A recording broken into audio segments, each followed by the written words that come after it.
Hi guys! Good day, welcome back to our YouTube channel, Marjan's Garden. So today guys, ay magbibigay lang ako sa inyo ng update dito sa ating chroma na leggy na. So matanda na kasi siya guys, matanda na yung stem niya and paliit na din yung rosette niya. So ganun guys yung nangyayari sa kanya kapag tumatanda na siya. So ganun din sa iba nating succulents kapag talaga matangkad na yung ating mga succulents at matanda na yung stem, hindi na mataba yung rosette nila. So, parang paliit na din sila. So, ayan.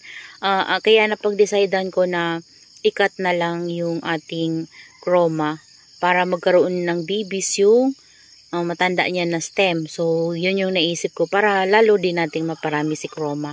So, ang nangyari guys, ayan na. Ayan. Yung iba nating leaf propagation, ayan o. Yung iba ay hindi naging successful o kagaya niyan. Hindi healthy yung leaves niya and siguro na sunburn din kasi tinatanggal ko na nga guys yung net dito sa ating greenhouse. So ayan guys, so lumalaki na yung mga baby ng ating chroma. Ayan oh, ang dami nito. Ito, ang dami niyang binigay na babies. Ayan, ito din, ganun din oh. Marami siyang ditong tumubo sa katawan niya. So yung iba, wala po guys. Ito bulok na. Ayan, ito bulok na. So, meron talagang hindi nagiging successful sa ating mga kinakatan. Ayan, gaya nito, nabulok na siya. So, okay lang yan. Tanggalin lang natin yung mga nabulok na ibang stem na kinatan natin. So, ganyan talaga. Pero guys, yung mga kinat ko ay buhay na buhay. Ayan, ito may leaf propagation tayo. Tumubo na din. So, buhay na buhay sila. Nakadikit na talaga.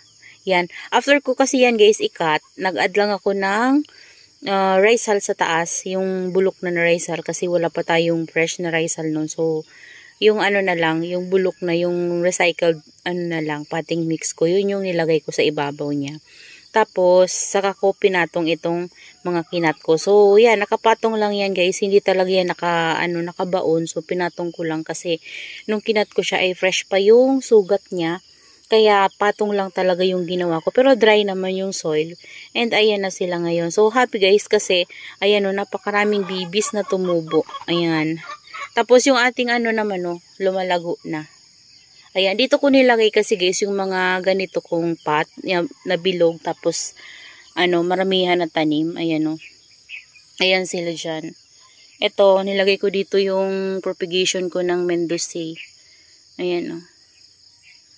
Yan, kasi gusto ko siyang kumapal dyan sa pot na yan. And pinasok ko siya para hindi siya ma-overwater. Kasi yung iba kong Mendoza sa labas ay na-overwater. And eto na din, no. Eto, plano ko din siyang ikat. Kaso lang guys, natatakot pa akong ikat siya. Kasi, so first time kong magkakat sa ganito.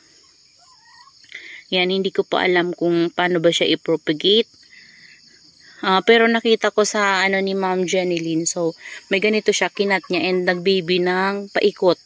So, naiisipan kong ikat siya. Kaso nang hinayang din ako kasi matangkad na siya guys. So, tingnan nyo naman. Ayan o. Ayan, tinabihan ko rin yan ng iba nating mga cactus. Ayan, ito po crested to o. Ayan, matagal na to sa akin guys. Yung mga mother nito dati ay namatay. So, ito babies na lang to yung propagation ko. So, ayan, buhay na buhay yung mga babies at lumalaki na din. So, yung mother kasi nito dati guys ay nasa labas. Dati, ROS talaga sila. Tapos, ang nangyari kasi doon, laging nabubungkal kasi, natataob ng manok, kanyan. Kasi dati ay wala tayong greenhouse at, open lang talaga yung lagayan natin. So, ginagawa ng manok, inapakapaka nila. Tapos, natataob, basa yung soil. So, yun nangyari, namamatay yung mga cactus ko dati. Kasi meron akong mga cactus dati na namatay lang yung iba talaga kasi dahil nga sa manok. Tapos yung iba nating mga succulents, ganun din yung nangyayari. So ayan guys, shinare ko lang ito sa inyo na chroma ko. And napakasaya ko kasi marami na siyang babies. Ayan, morning ngayon guys at wala pang init. Ayan, kakaliwanag lang. So, yun lang guys. Maraming salamat sa inyong panonood and bye-bye!